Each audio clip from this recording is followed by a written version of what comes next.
Hi friends, welcome back to our channel. இன்னைக்கு இந்திராஸ் கிச்சன்ல என்ன பார்க்க போறோம்னா பாசிப்பருப்பு ஜவ்வரிசி பாயாசம். வாங்க வீடியோக்குள்ள போலாம். அரை முறி தேங்காவை பூத்திருவி எடுத்து வச்சுக்கணும்.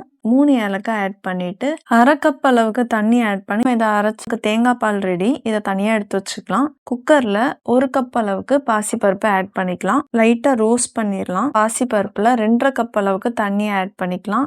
இந்த வீடியோ உங்களுக்கு பிடிச்சிருந்தா மறக்காம லைக், ஷேர் அண்ட் சப்ஸ்கிரைப் பண்ணுங்க. 2 விசில் விட்டு இதை இறக்கிக்கலாம். ஒரு பவுல்ல அரை கப் அளவுக்கு ஜவ்வரிசி ஆட் பண்ணி அரை கப் அளவுக்கு தண்ணி ஆட் பண்ணி 20 மினிட்ஸ் இது இருக்கட்டும். ஒரு பாத்திரத்துல 2 கப் அளவுக்கு வெல்லத்தை ஆட் பண்ணிட்டு 1 கப் அளவுக்கு தண்ணி ஆட் பண்ணிக்கலாம். கொஞ்சமா இது கொதிக்கட்டும். வெல்லம் கரைஞ்சா போதும். ஆஃப் பண்ணி எடுத்து வச்சுக்கலாம்.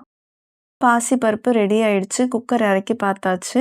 ஊற வச்ச ஜவ்வரிசியை ஒரு பேனுக்கு மாத்திட்டு கொஞ்சமா தண்ணி ஆட் பண்ணி ஒரு கண்ணாடி பதம் அளவுக்கு கொதிக்க வச்சு எடுத்துக்கோங்க. ஜவ்வரிசி நல்லா வெந்துருச்சு. இதை ஆஃப் பண்ணி எடுத்து வச்சுக்கலாம். பேன் வச்சுட்டு 2 டேபிள் ஸ்பூன் கீ ஆட் பண்ணிக்கணும். 1/4 கப் அளவுக்கு தேங்காய் பத்தை, 20 போல முந்திரி, கொஞ்சமா திராட்சை ஆட் பண்ணிட்டு லைட்டா ரோஸ்ட் பண்ணி எடுத்து தனியா வச்சுக்கலாம்.